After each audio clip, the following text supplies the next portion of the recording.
안녕하세요. 저는 마트에서 일하며 아이 둘을 키우고 있는 40대 초반의 주부입니다. 40대 초반에 아이가 둘이라고 하면 결혼 일찍 했겠다고 생각하시더군요. 하지만 저는 결혼을 일찍 한 사람이 아니라 이혼을 조금 일찍 하게 된 사람입니다. 결혼이란 게 그런 것 같아요. 세상에 이 사람만 있으면 잘 살 수 있을 것 같다가 막상 살다 보니까 이 사람만 없어도 잘 살 수 있겠다는 생각을 하게 만드는 게 말입니다. 세상에 술과 도박은 절대 끊을 수 없다고 하죠. 저의 첫 결혼은 술과 도박에 중독된 남편 때문에 산산조각이 나고 말았어요. 술이나 도박 중에 하나만 해도 사람 환장하게 만드는데 둘 다 했으니 그야말로 망나니 같은 사람이었을 것 같지 않나요?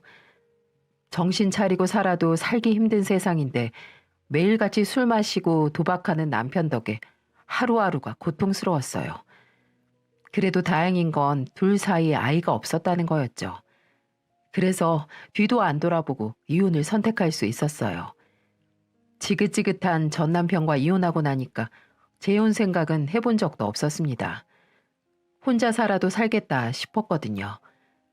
대형 마트에서 계산원으로 일하고 있던 저는 전 남편과 이혼하고 삶이 훨씬 더 살만하다고 느낄 정도였죠. 그랬던 제가 왜 아이를 둘이나 키우고 있는지 궁금하시죠? 지금부터 저의 재혼 이야기를 풀어보려고 합니다. 긴 사연이지만 잘 들어주세요. 제 결혼이 지독하리만큼 험난했던 걸 알고 있던 지인들은 제 이혼을 모두 축하해줬어요. 저는 결혼만 축하받을 줄 알았는데 이혼도 축하받을 수 있는 일이더군요. 그렇게 인생에서 골칫덩어리 한 놈 지우고 나니까 인생에 큰 분란 없이 편했습니다.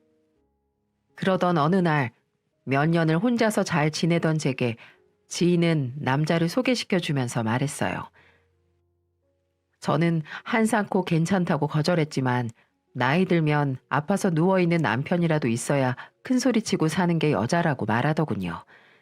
그리고는 정말 우직하고 성실한 사람이라면서 만나보라고 했었고요. 저는 며칠 후 지인의 강력한 추천으로 남편을 만나게 됐습니다. 건설 현장에서 포크레인 운전을 하면서 살고 있던 남편의 첫인상은 참 촌스러웠어요. 얼굴은 새까맣고 키도 크고 덩치도 있는 데다가 딱 곰 같은 스타일이었죠. 게다가 말투나 행동도 좀 투박한 스타일이었어요. 그래서 저는 처음 만났을 때 남편에게 별로 끌리지 않았습니다. 그래서 남편에게 정말 궁금했던 걸 물어봤어요. 아들 하나에 딸 하나 키운다고 하시던데 혼자서 힘드시겠어요? 부모님 집에서 같이 키우고 있어서 힘들진 않아요. 아, 그러시구나. 아이들이 그래도 착한가 봐요. 네, 엄청 착해요. 저도 갑자기 교통사고로 사별하게 되면서 많이 힘들어했는데 애들은 어리광도 안 부리고 의젓하게 잘 커져서 고맙더라고요. 처음 봤을 때 그렇게 투박해 보이던 사람이 아이들 이야기할 때는 또 달라 보였어요. 이래서 부모는 다른 거구나 하나 봐요. 매서웠던 눈매도 아이들 이야기가 나오니까 서글서글해지고 표정도 훨씬 밝아졌었답니다. 그래서 이 사람 몇 번 더 만나보고 싶다는 생각이 들게 됐죠. 그 후 저는 첫날만 보고 말 뻔했던 남편과 몇 번 더 보다가 남편의 수줍은 고백으로 연애를 하게 됐습니다. 보이는 모습과 달리 참 자상한 사람이었어요. 무엇보다 운전 일을 하다 보니 술을 싫어한다는 게 제일 좋았답니다. 그래서 저는 남편과 연애를 하다가 재혼을 하게 됐던 거예요. 전 남편과 이혼하게 됐던 이유가 술과 도박이었는데 남편은 술도 못하고 도박은 더더욱 모르는 사람이었죠. 게다가 남자 혼자 자식 둘을 키우겠다고 책임감 있게 사는 모습을 보니까 달라 보이더라고요. 하지만 결혼 후에 넘어야 될 큰 산이 있었습니다. 바로 어머님이었어요. 세상에 저는 대형마트에서 계산원으로 일하면서도 못 봤던 지독한 사람을 시어머니로 맞이하게 됐던 겁니다. 처음 상견례를 하고 인사드리는 동안에도 어머님의 실체를 전혀 몰랐어요. 저를 처음 보셨을 때 사람 좋은 목소리로 이렇게 말씀했으니까 말입니다. 아유, 둘 다 무슨 이유든 한 번씩 배우자를 잃어봤는데 재혼하면 더 잘 살겠지. 난 그럴 거라고 믿어요. 네, 마음 맞춰서 잘 살아보겠습니다. 어머님은 저와 남편을 보면서 잘 살라면서 좋은 덕담도 해주셨어요. 그러니 제가 어머님을 지독한 사람이라고 의심할 겨를도 없었습니다. 원래 결혼이라는 게 뚜껑을 열어보기 직전까지 모르는 거 아니겠어요? 남편은 그동안 부모님 집에서 아이들을 키우고 있었고 그 당시 신혼집을 따로 얻을 돈이 부족해서 시댁에서 살림을 시작하게 됐던 겁니다. 그래도 시댁 식구들은 대부분 다 좋았어요. 시어머니 말고는 아버님도 둘이나 있던 시누이도 모두 잘해줬었답니다. 복병은 늘 어머님이셨죠. 처음에는 시어머님을 신경 쓸 겨를도 없었던 게 절 낯설어하고 피하는 아이들과 친해지는 게 먼저였죠. 큰딸은 6살, 둘째 아들은 4살이었어요. 요즘 애들 나이 좀 먹으면 부모 사정 빤하게 다 알 만큼 알게 되지 않나요? 난생 처음 육아를 하게 된 저는 혼란스러웠어요. 특히 금방 친해질 거라고 생각했던 큰딸은 제 생각과 달리 엇나가더군요. 유치원생 딸 나갈 때 제대로 입혀보내고 싶어서 옷을 사왔는데 아침부터 안 입겠다고 떼를 쓰는 거예요. 저는 유치원생들 떼 쓰는 걸 마트에서만 봤지 눈앞에서 자지러지게 우는 걸 처음 보게 됐습니다. 입혀주면 입혀주는 대로 입을 줄 알았던 큰딸은 절대 안 입겠다면서 울고불고 난리도 아니었어요. 그래도 유치원 등원을 시켜줘야 하니 온 힘을 다해서 어르고 달래면서 말했습니다. 이 옷이 싫으면 다른 옷이라도 입고 가자. 조금 있으면 유치원 차 올 거야. 어서 옷부터 입자. 싫어. 내가 입으려는 옷 안 말랐다고. 젖은 옷 입기 싫어. 저는 유치원생 고집이 황소 고집이라는 걸 그때 처음 알았네요. 그런데 그때 저를 많이 도와준 사람이 어머님도 아니고 바로 아버님이셨어요. 아버님은 교육청에서 일하시다가 은퇴 후 집에서 쉬고 계셨고 제가 아이들과 실랑이를 할 때마다 저를 많이 도와주셨답니다. 그날도 큰딸이 울며 불며 자지러지게 울자 아버님이 오셔서 능숙하게 달래며 말했어요. 아유, 우리 큰 손녀딸이 입고 싶던 옷이 따로 있었구나. 안 마른 거 입을 수도 없고 어떡해? 오늘만 엄마가 사온 옷 입고 가면 내일은 입고 싶은 옷 입고 갈 수 있게 해줄게. 이 할아버지 믿지? 내일은 내가 입고 싶은 거 입을 수 있는 거야? 그럼 오늘만 엄마 말 잘 듣자. 왜 엄마야? 아줌마 아니야? 저 아줌마 싫어. 우리랑 같이 살기로 했잖아. 할아버지랑 우리 다 가족이니까 엄마지. 그러니까 이제 말도 잘 듣고 착하게 잘 지내자. 아버님의 말에도 큰딸은 저에 대한 경계를 풀지 않았지만 아버님과 제가 잘 지내는 모습을 보자 조금씩 다가오기 시작하더군요. 그날도 그렇게 아버님 덕에 큰 고비를 넘길 수 있었어요. 하지만 문제는 큰딸만이 아니었습니다. 제가 대형마트에서 아이들 4세 남자애가 신을 만한 신발을 세일하길래 예쁘다 싶어서 사왔어요. 저는 기쁜 마음으로 퇴근하고 돌아와서 저녁에 거실에서 TV를 보고 있는 아들에게 선물을 건넸죠. 그런데 아들은 제가 사온 선물을 뜯어보지도 않고 아버님 뒤로 숨더군요. 그러면서 겁이 난 목소리로 아버님께 말했습니다. 할아버지, 아줌마가 왜 집에 안 가? 엄마도 아닌데 이런 것도 사다 주고. 이제 우리 가족이야. 할아버지랑 할머니랑 누나랑 다 같이 사는 가족. 엄마야, 엄마. 엄마라고? 난 싫어. 엄마 안 할 거야. 저는 또다시 우는 소리를 하는 아들을 보자 아버님을 대신해서 다정한 목소리로 아들에게 말했어요. 그럼 아줌마로 부르다가 엄마라고 생각이 들면 그때부터 엄마라고 불러. 아줌마는 기다릴게. 알았지? 그리고 이 운동화는 선물이니까 편하게 받아도 괜찮아. 이 아줌마 마음이니까 받아줘. 저는 그렇게 아직 저라는 사람을 낯설어하는 아이들에게 살갑게 다가갔어요. 아버님도 저를 보면서 흐뭇한 표정을 지으셨답니다. 정말 아버님이 계셨기 때문에 저도 용기를 낼 수 있었어요. 어머님은 금은방을 운영하는 사장님이었고 집을 비우는 일이 잦아서 아버님의 도움을 더 많이 받고 지냈습니다. 저는 시누이도 2명이 있었는데 참 시누이복도 좋았어요. 제가 아이들이랑 어려워하니까 한 번은 제가 쉬는 날에 맞춰서 둘째 시누이가 시댁으로 와서 아이들이랑 친해질 수 있는 자리를 마련해 줬습니다. 시장을 잔뜩 보고 와서 제게 이렇게 말하더군요. 이거 다 조카들이 좋아하는 것들이에요. 떡볶이랑 간단하게 파스타만 만들면 오늘 아이들 다녀와서 먹이기 좋을 거예요. 아가씨, 이걸 다 혼자 봐오신 거예요?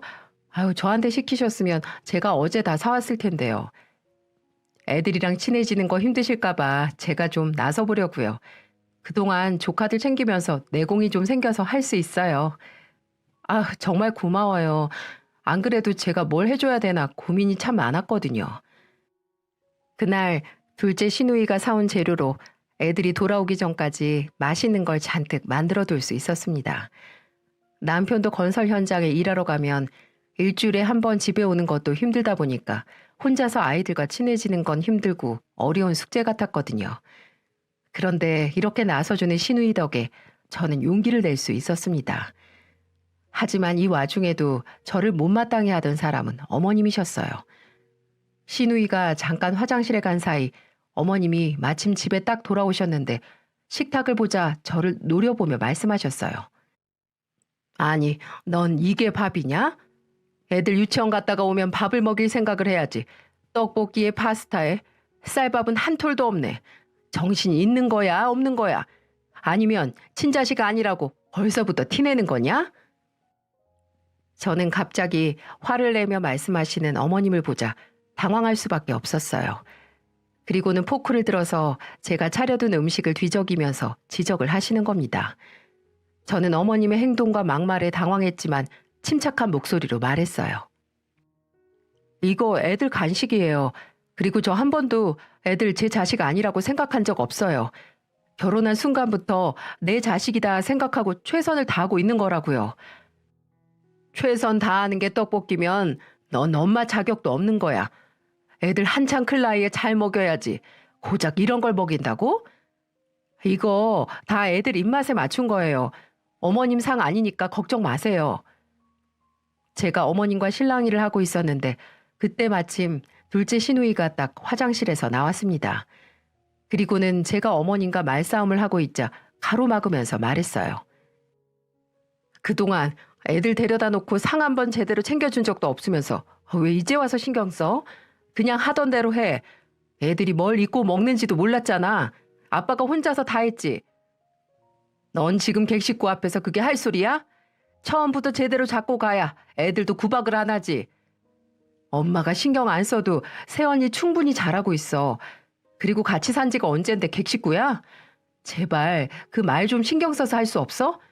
나는 가끔 엄마 이러는 거 보면 창피해서 고개도 못 들겠어.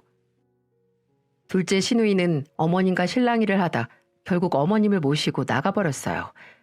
그동안 어머님은 애들 일에는 관심도 없으시다가 제가 오니까 갑자기 신경을 쓰고 계셨던 거예요. 어쩐지 애들 관련해서 뭘 물어봐도 어머님은 잘 아는 게 없으셨죠. 그래도 금은방을 운영하시느라 바빠서 그랬겠거니 했습니다. 하지만 아버님에 비해 어머님은 모르는 게 너무 많았다는 게 이상하긴 하더라고요. 그리고 그날 저녁에 아버님과 함께 집에 온 아이들과 저는 장난도 치며 즐거운 오후를 보냈어요. 그렇게 둘째 시누이가 아이들과 친해질 수 있게 알려준 여러 방법으로 금세 친해질 수 있었습니다. 그때까지도 엄마 소리를 듣지 못하긴 했지만 아이들이 제게 아줌마라고 불러도 친근하게 다가와줘서 좋았어요. 그런데 제가 엄마 소리를 언제 듣게 됐는 줄 아시나요? 이건 또 어머님의 숨은 노력이 있긴 했습니다.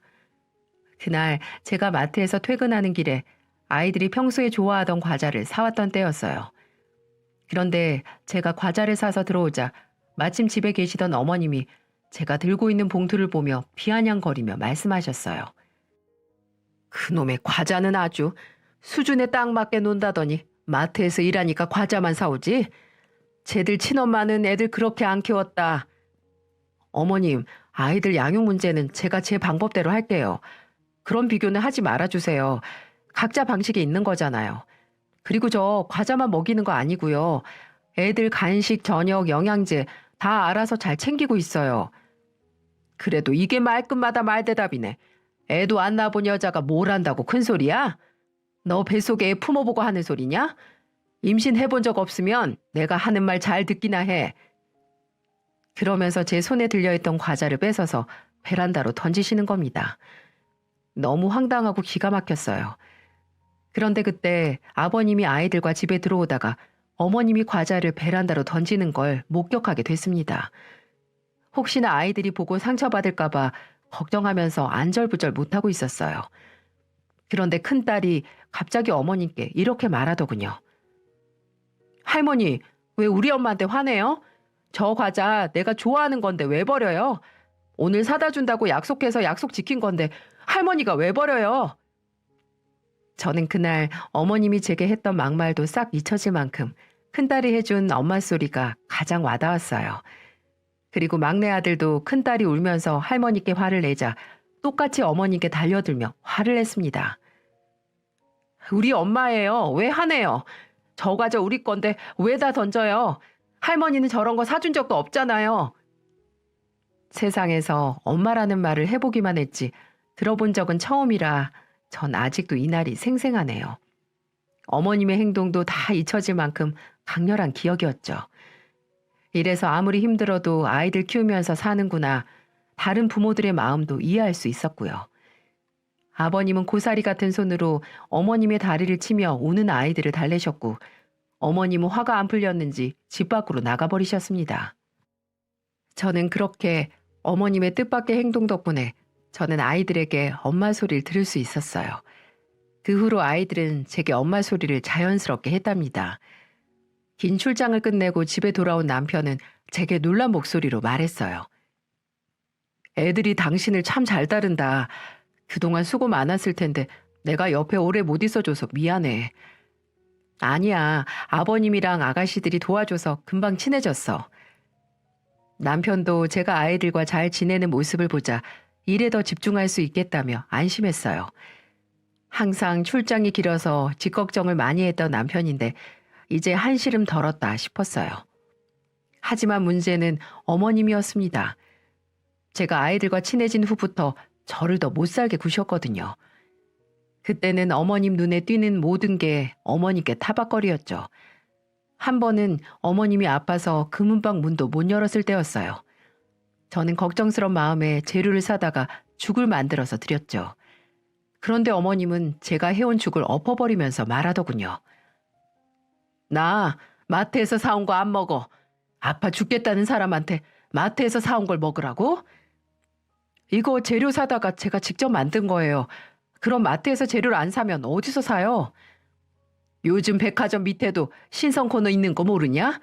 이렇게 수준 떨어져서 못 살겠다니까. 그러니까 이혼이나 했겠지. 내가 진짜 우리 아들 애 딸린 상태만 아니었어도 너 같은 며느리 안 봤어. 어머님은 화가 나면 늘 저한테 근본이 없다는 둥, 그래서 이혼을 했다는 둥 화를 내셨어요. 그때마다 제가 무슨 말을 해도 어머님 귀에는 소귀의 경일기였고요. 하지만 그때 거실에 계시던 아버님이 안방문을 벌컥 열고 들어오셨어요. 그리고는 화를 내며 앉아있는 어머님을 보면서 호통을 치며 말씀하셨죠. 그놈의 근본이니 출신이니 당신은 뭐 대단한 출신이라서 그런 소리를 하는 거야? 그리고 세상에 시댁 들어와서 시부모 눈치 보며 사는 며느리가 많은 줄 알아? 이러니까 집에 비단을 모셔놓고 밖에서 삼배 잡는다고 하는 거야. 굴러온 돌이 박힌 돌 뺀다고 다들 나한테 진짜 너무하잖아. 왜 당신까지 며느리 편 만드는 건데? 당신이 지금 편가를 일을 만들잖아. 소리 지르는 거 보니까 아직 기운이 넘치나 본데 배부른 소리 할 거면 먹지도 마. 아버님은 어머님께 호통을 치고 저를 부르며 방을 나오셨어요. 그리고 그날 저녁도 준비하지 말라면서 셋째 신우이한테 아이들을 부탁하고는 아버님과 드라이브를 가게 됐습니다. 한 집에 살면서 제가 어머님께 험한 소리를 다 듣게 되면 아버님이 그렇게 저를 다독여 주셨어요. 아무래도 남편이 장기 출장으로 집에 있지 못하니까 아버님이 대신 위로해 주면서 지냈던 것 같아요.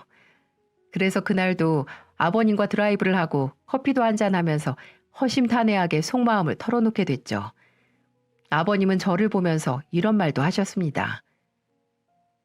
시어머니가 하는 말 너무 마음에 두지 마라. 애들 키울 때도 독한 소리 많이 한 사람이야. 어쩜 자기 자식한테도 저렇게 독하게 말할까 싶었지. 원래가 저런 사람이니까 너무 신경 쓰지 마라. 걱정 마세요. 요즘 애들이 워낙 저랑 잘 지내줘서 큰 고민거리 없어요. 그럼 다행이고, 주말에는 우리 같이 등산 가볼까? 며느리 너도 산 좋아하잖아. 그럼요. 아버님 덕에 제가 산 구경은 잘하고 사는 것 같아요. 저는 아버님의 살뜰한 관심과 사랑을 받으며 지낼 수 있었어요. 시어머니가 아무리 독한 소리를 내뱉어도 아버님이 해주시는 따뜻한 배려에 물에 씻겨 내려가는 듯 잊을 수가 있었습니다. 그런데 어머님은 제가 아버님과 친하게 지내는 게 싫으셨는지 그날 아버님과 저녁에 들어온 저를 보며 또 호통을 치셨어요. 아니, 네 남편은 타지까지 가서 돈 버느라고 얼마나 고생을 하는데 넌 아주 팔자가 좋다. 내 아들 등골 빼먹으려고 결혼했지? 내가 네 속을 모를 줄 알고? 앞에서는 사람 좋은 척하고 뒤에서는 계산기 두드리고 있잖아 너. 정말 기가 막혔습니다. 세상에 돈 없어서 신혼집도 못 구하는 남자 만나서 팔자 고치는 여자도 있나요? 사람 하나 보고 결혼한 제게 어머님의 말은 정말 기가 차는 소리였어요. 그리고 그 말도 안 되는 소리를 옆에서 같이 듣고 있던 아버님도 코웃음을 쳤어요. 그러자 불똥이 아버님께 튀었는지 어머님은 갑자기 악을 쓰면서 말했습니다. 당신은 내가 밖에서 하루 종일 번 돈으로 집에서 편히 쉬니까 좋지? 그러니까 아주 며느리도 이뻐 보이겠지. 바깥일 하다 집에 오면 내가 얼마나 힘든 줄 알아? 당신은 나한테 잘해야 되는 사람이야. 난 뭐 평생 놀았어? 매일같이 당신 화내고 불만 내뱉는 소리 다 들으면서 한평생을 살다가 이제 은퇴했는데 그것도 그렇게 싫어? 싫어. 아주 꼴 보기 싫어 죽겠어. 맨날 나한테만 뭐라고 하고 며느리만 싸고 돌고. 이 집 구석은 며느리만 사람이지 난 사람 취급도 안 해. 당신이 말이 되는 소리를 해야 듣고 살지. 말도 안 되는 소리 할 거면 발 닦고 잠이나 자. 그렇게 아버님은 어머님을 지나쳐서 방으로 가버리셨어요. 제가 생각해도 어머님은 성질이 참 고약하신 편이었어요. 나중에 시누이 둘과 같이 가볍게 한잔하면서 듣게 된 말인데 어머님은 참 지독한 보호자였더군요. 통금 시간부터 학교 성적, 만나는 친구들까지도 다 잔소리만 늘어놓으셨다고 했습니다. 셋째 시누이는 저랑 술 마시다가 진절머리가 난 듯한 목소리로 말하더군요. 나는 반에서 꼴등인 친구랑 놀았다고 엄마한테 맞았던 적도 있어요. 그리고 통금 시간에서 1분만 늦어도 집에 못 들어갈 정도였다니까요. 전 시누이의 말에 깜짝 놀라고 말았어요. 아버님 말씀처럼 어머님 성격은 옛날부터 대단했구나 싶었죠. 하지만 제가 어머님 성격을 살면서 제대로 겪게 될 줄은 몰랐습니다. 어느 날 제가 가슴에 통증이 느껴져서 유방암 검사를 받게 됐어요. 그런데 막상 병원을 가보니 멍울도 잡히는 겁니다. 저는 내심 희망을 걸면서 아닐 수도 있다고 다짐을 하고 혼자서 검사를 받으러 다녔어요. 하지만 하늘은 제 희망을 배반하고 말았고 결국 저는 유방암 2기라는 진단을 받게 됐습니다. 건강하게 아이들 크는 거 보면서 살고 싶었는데 왜 이런 일이 생겼나 믿을 수가 없었어요. 세상에 아무리 보험을 들고 산다지만 누가 살다가 큰 병이 생길 걸 예상하면서 살진 않지 않습니까? 유방암 진단을 받게 된 날 전 시댁 식구들에게 유방암을 진단받게 된 사실을 밝히게 됐어요. 아버님과 남편은 제 이야기를 듣고 많이 놀란 듯했어요. 하지만 어머님은 저를 보면서 이렇게 말하더군요. 요즘 기계를 사도 1년 안에는 AS를 해준다는데 넌 대체 누가 고쳐줘? 결혼한 지 1년도 안 돼서 아프면 사기 결혼이지. 글쎄 저한테 사기 결혼이라면서 으름장을 놓는 거예요. 정말 너무하지 않습니까? 아무리 며느리가 싫어도 유방암에 걸린 며느리를 가전제품과 비교할 수 있는지 이해할 수가 없었습니다. 어머님이 제게 호통을 치며 말하자 남편은 어머님을 말리면서 말했어요. 엄마, 우리 결혼해서 엄연히 혼인신고도 한 부부예요. 누가 가족한테 그런 소리 할 수 있으세요? 부부 일은 저희 둘이 알아서 할 테니까 이런 소리 하실 거면 신경 쓰지 마세요. 남편은 어머니께 화를 내고 자리에서 일어났어요. 그리고는 방으로 들어와서 저를 달래주면서 말했어요. 내가 꼭 다 낫게 해줄게. 요즘에 암은 다 치료할 수 있대. 나도 걱정 안 해. 이기면 완치 확률도 높다고 하고. 근데 당신이랑 아버님께 괜히 근심을 줄까 봐 그렇지. 그런 말이 어딨어. 병원에서 하라는 치료는 다 하자.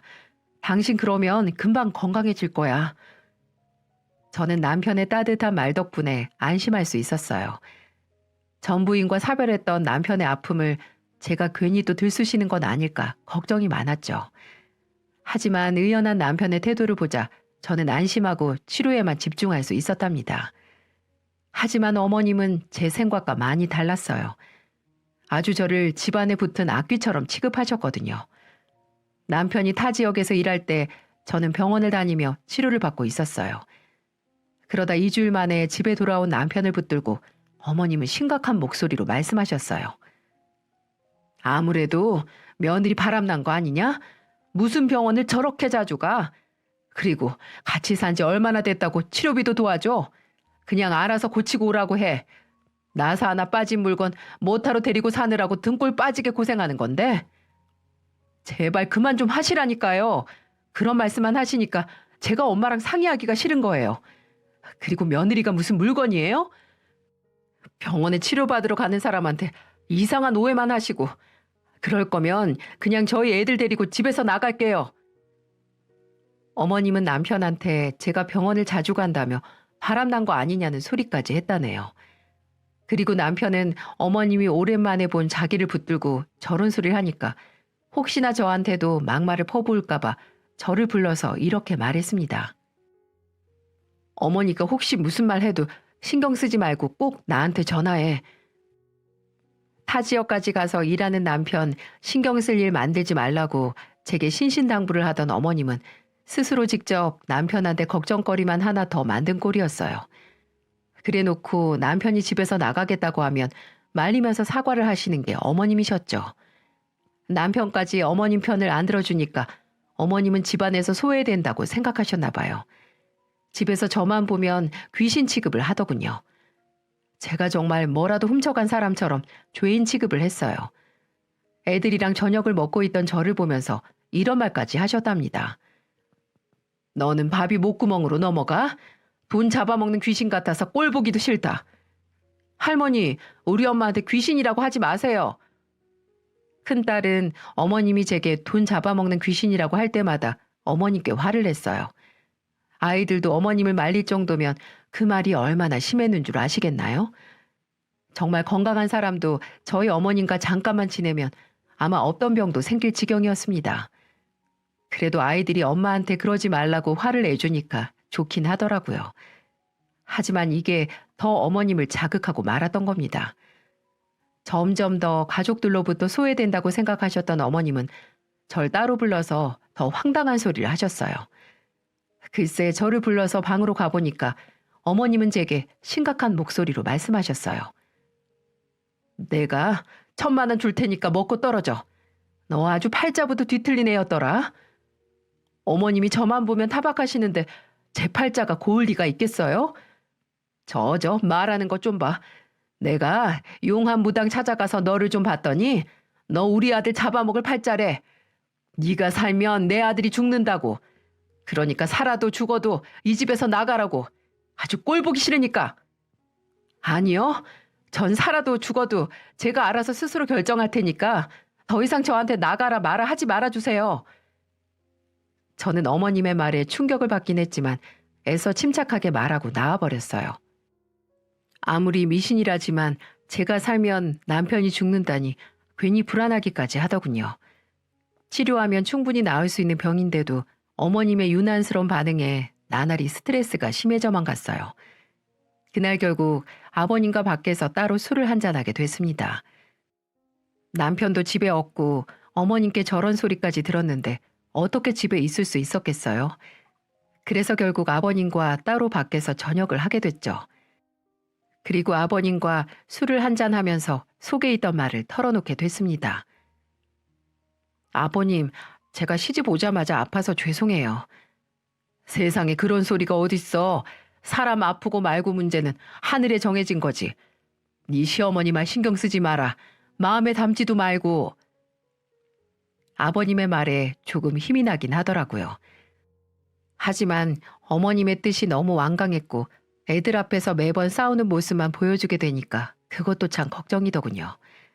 애들 앞에서는 찬물도 함부로 못 마신다는데 제가 항상 어머님과 호통을 치며 대화하는 모습을 보면 애들한테 안 좋은 영향을 끼치게 될까봐 걱정이었어요.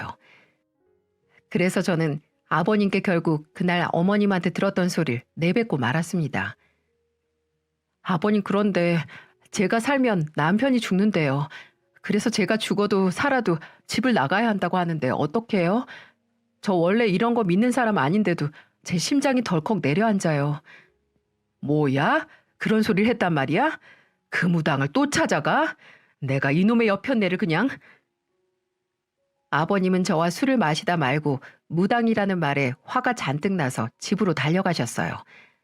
그리고는 곧장 집으로 가서 어머님을 보며 화가 난 목소리로 호통을 치며 말했습니다. 당신 그 무당 또 찾아갔어?